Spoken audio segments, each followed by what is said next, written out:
İnsanlar birçok şeyden haz duyarlar. Şimdi burada hepsini tek tek sayamayız. Ama bir tanesi var ki adamı ipten de aldırır, ipe de götürür. Yani yalan.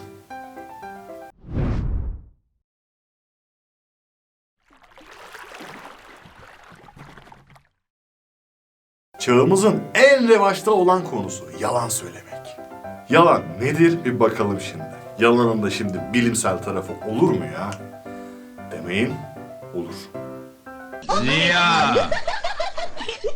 10 metre değilse de 5 metre var. Ziya! Yani aslan kadar aslan. Şimdi bu duyacaklarınıza biraz kulağınız aşina sanki. Şey gibi yani, sorun sende değil ya, bende. Ya da vallahi şarjdaymış ya, duymadım telefonu. Ya telefon yanında da kalmış. Abla çocuk giysin, giydikçe açılır zaten. Ya anne ya, vallahi ben içmiyorum ya, arkadaşlar içiyor, kokusu benim üzerime giriyor. Gibi örneklerle çoğaltılabilen bir sürü klişe yalanımız var.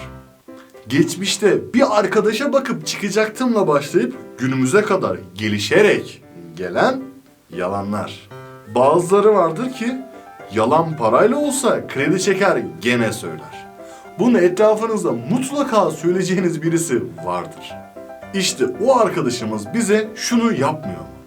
Alo abi ya 5 dakikaya oradayım ya. 5 dakika bak vallahi bak 5 dakikaya oradayım deyip ya geç gelip ya da hiç gelmeyen arkadaşımız yok mu?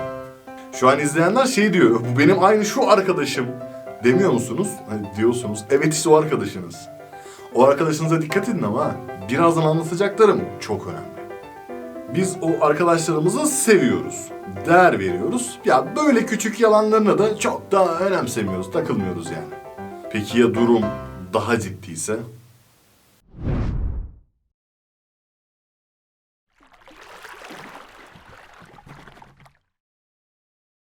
Bu aslında çok önemli bir hastalığın sadece başlangıcı. Eğer siz de böyleyseniz hemen bir uzman hekimi arayıp ben 5 dakikaya geliyorum deyin, o anlar. Ya bir de şöyle bir durum var. Bir arkadaşımız soruyor, ya saçlarım nasıl olmuş? Biz de ona, ya çok güzel olmuş ya. Hatta en güzeli bu. Bundan daha güzeli yok gibi cevaplar veriyoruz ya. Ya bunlar çok da problem değil. Çünkü bu sadece karşı tarafı mutlu edebilmek için veya karşı tarafın kendisini iyi hissedebilmesi için söylenmiş küçük yalanlar. Ben bunu yapmıyorum.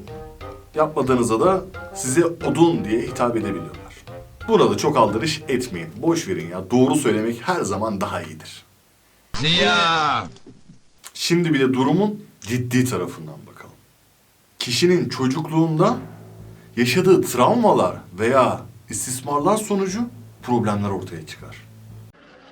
Şükret kerata, uyuz değil misin? Ya neymişim? Kuduz. Ama beni köpek ısırmadı ki.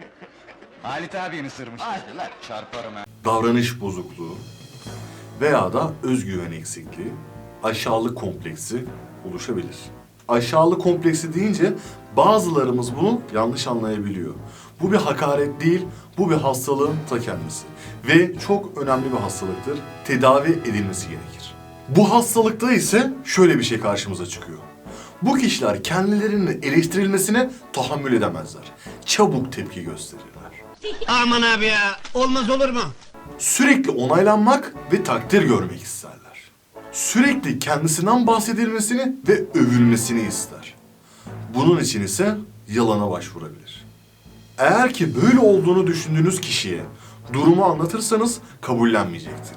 Onu kırmadan ikna yoluyla doktora götürmelisiniz. Tabii bütün bu psikolojik rahatsızlıkları size burada sayamam. Histerik, kişilik bozukluğu ve daha bir sürü örneklendirilebilir. Fakat ben bu konunun uzmanı değilim. Sizi yanlış yönlendirebilirim. Ben sadece bu konuları araştırıp size anlatan bir kısa yol sekmesi gibiyim yani. Bir de hatasız kullar vardır. Bir de her şeyin profesörleri. Bunlardan toplumda bolca vardır. Şimdi herkes sosyal mesaj veriyor. Bir tane de ben vereyim o zaman. Bilgi sahibi olmadan fikir sahibi olmayın. Dağılın lan! Şimdi işin diğer bir boyutuna bakalım. Bu biraz daha tehlikeli bir boyut. Hani bu 5 dakikaya geliyorumla başlayıp daha sonrasında dikkat çekmek için söylenen yalanla devam eden durum bir süre sonra ise artık söylediğin yalana kendin inanmaya başlıyorsun. İşte bu çok tehlikeli bir durum. Bu bana bir sözü hatırlattı. Eğer bir yalanı yeterince sıklıkla, yeterince uzun ve yeterince gürültülü söylerseniz insanlar bu yalana inanırlar. İnsanları bir yalana inandırmanın yolu ise yalanı tekrar ve sadece tekrar etmektir. Eğer ki kendi söylediğin yalana inanıyorsan sen bir mitomansın. Bu hastalığın adı ise mitomani. Kendi başına aşılamayacak bir hastalıktır. Bu kadar yalanla içli dışlı olan insan ise toplumda fark ediliyor zaten. İnsanlar diyor, bu yalancı sıkıyor gibi söylemlerle karşı karşıya kalıyor. Ve bir süre sonra ise toplumdan dışlanmaya başlıyor ve yalnızlaşıyor. Devamında gelen asosyalleşme. İntihara kadar devam eden psikolojik bir rahatsızlık. O insanları topluma kazandırmanın yolu ise bizlere, yani o kişilerin arkadaşlarına düşüyor.